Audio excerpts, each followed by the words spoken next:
Hey guys, Cameron Craft here. Alright, the year is finally over, and to celebrate this, I'm going to be doing a very special video. I'm reviewing all of the video games I've played in 2020. And at the end of the video, I'll be ranking the top 3 best video games and the top 3 worst. But before we start this list, let's go over the rules. Rule number 1. If I've already made a Let's Play of this video game, it will not be on this list. So games like Sword Art Online Fatal Bullet, Dragon Ball Xenoverse 2, Naruto to Boruto Shinobi Strikers, and Dauntless will not be covered. But they can, however, be on the top 3 best and top 3 worst list. Rule number 2. It doesn't matter how old the game is as long as I have played it in 2020. Rule number 3. The game has to have some kind of story. I just put that rule there to make it easier for me. And now with that, let's get into the video. And we are starting off strong with Overwatch. In a world where all heroes have been banned, chaos runs wild, and these heroes must reunite to stop this evil by constantly fighting each other. Yeah, the story doesn't come into play much in the game. The game has multiplayer modes such as Assault Control and Deathmatch. I can say a lot of these game modes get really boring by yourself. I recommend playing it with a friend or two. A lot of these game modes are really fun, especially with a pal. But the main reason why I recommend this game is because of the characters. All the characters in the game have a unique backstory that you can use to get connected to them, to a point where when they die, it can bring a tear to your eye. I highly recommend this game to anyone who has patience and some good friends to have fun with. Cavalry Stories. Okay, I'm just gonna say it right out. This game sucks. It's a generic fantasy RPG that you can see everywhere. There's an evil attacking your world, and your ragtag group of teenage protagonists has to go around the world and stop it. The controls are janky, the graphics are eh. Not only the story mode not original, but so are the monsters. Look at these things. Tell me they don't look like something from Final Fantasy. Next. Kingdom Hearts 3. I'll be honest, I've never really been into the Kingdom Hearts series. Never seen any gameplay, never seen any cutscenes. It just so happens one day it had a $20 discount and I decided to buy it. And I can say, it was money well spent. This game is awesome. And a lot of people told me that the story was very complicated. I looked up one summary video on YouTube and I was good to go. This time around, Sora has to regain a power that he lost in, I don't know, one of these games. There's a lot of them. His powers of awakening. So he goes around Disney World helping out some of his friends to hopefully regain this power. The graphics are beautiful and the controls, yet simple, have complexity to them.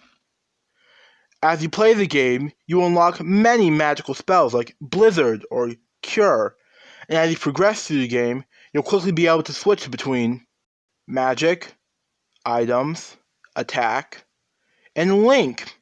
I love this game and recommend it to anyone. And speaking of Link, Zelda, Calamity Ganon is upon us. Have you unlocked the special power that we can use to stop him? No. Well then what are we going to do? Do you have anything to say for yourself, young lady? Just another day in Hyrule.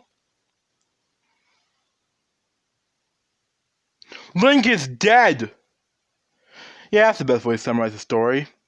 Legend of Zelda Breath of the Wild is an amazing game. When Chaos strikes Hyrule Castle and Calamity Ganon attacks, Link is killed. To save him from his fate, Zelda has him go to the Chamber of Resurrection, but instead of him being there for 1 week, he's there for 100 years. Psst, that's nothing. My sister sleeps longer than that. When Link awakens, Zelda and Ganon are still in battle, and the world has gone wild. Oh, Breath of the Wild, I get it now. Link's new mission is to get the Master Sword, stop the Divine Beast, therefore saving the champions inside, and head to Hyrule Castle to aid Zelda in her fight. This game is amazing. The world feels infinite and the combo system is very unique due to the fact that Link can switch between multiple weapons. And he can even change his outfit. How cool is that? My only real complaint with the game is the fact that it's very easy to lose focus on the main quest, which means it probably would take a long time for you to finish the main story. But still, I recommend it to anyone who loves RPGs and roaming. But if you're like me and don't want to spend up to $85 buying the next two games, or if you're more like me and don't want to spend up to $485 buying the next two games and a Switch, then Genshin Impact is the game for you. Imagine if Breath of the Wild went to therapy, started seeing a therapist, and got medication for all of its problems. That's Genshin Impact.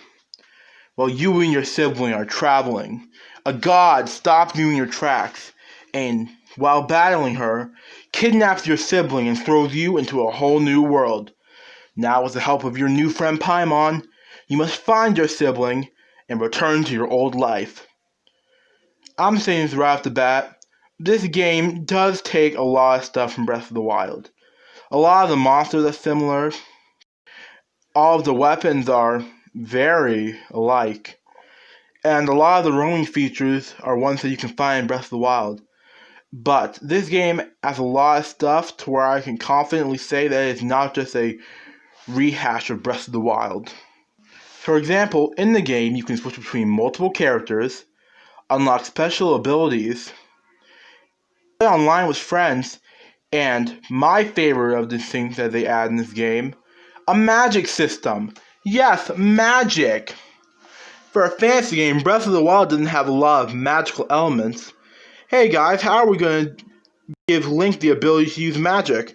Oh, I know. Let's give him this magical iPad that he can use to summon the magic on like a teenager ordering Grubhub. Even though this game is good, it does have a lot that they should improve on.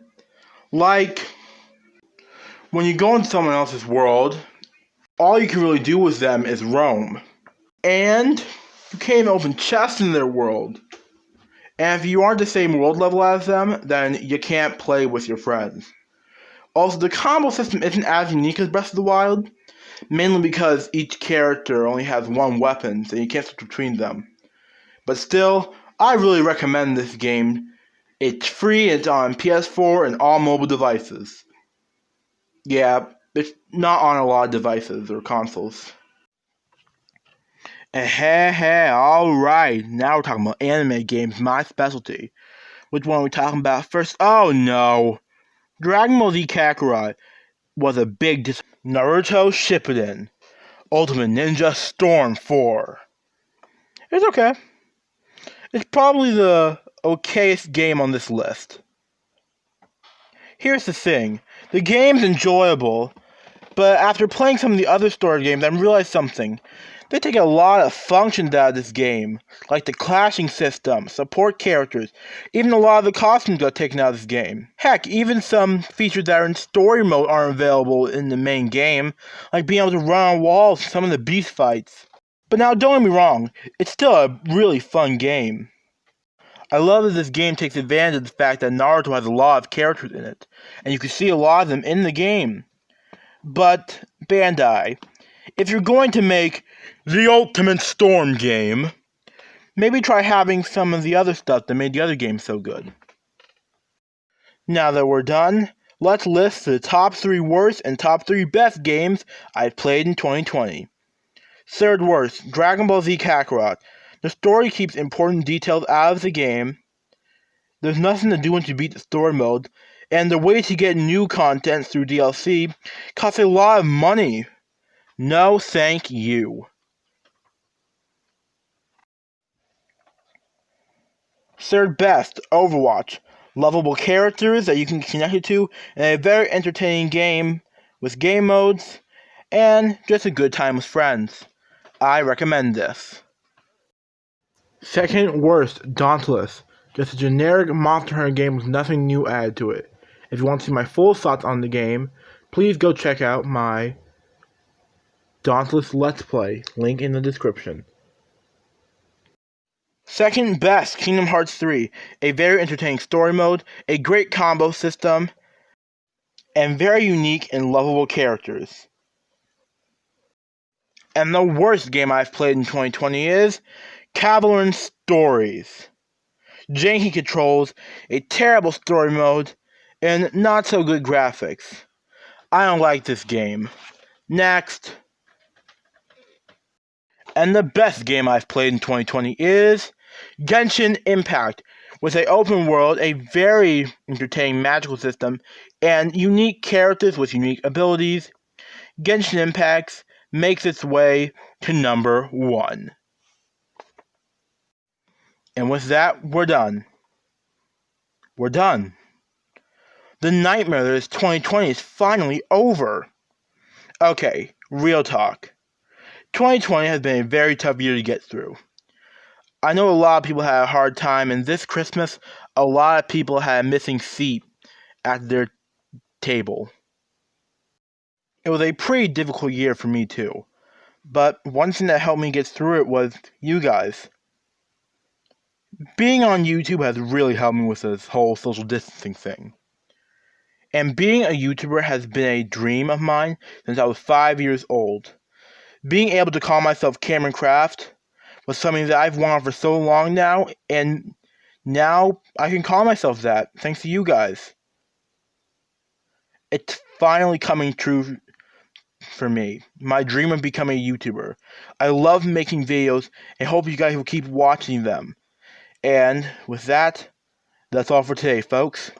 In the name of Captain America, for the last time in 2020, Asaku Ajaku. Bye.